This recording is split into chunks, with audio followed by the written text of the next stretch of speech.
But 1976 onwards, I think people start commenting more on your looks than on your cricketing abilities. I never thought I grew up with my older sister always telling me that you're so ugly. You are. She would always tease me about my looks, and so I assumed that I was ugly. And so when I first heard about it, it came as a real surprise to me.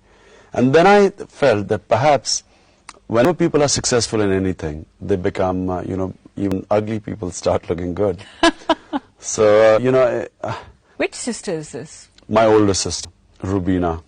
So when did you discover that Rubina got it all wrong? I was never sort of those guys who ever thought that, who was secure of his looks.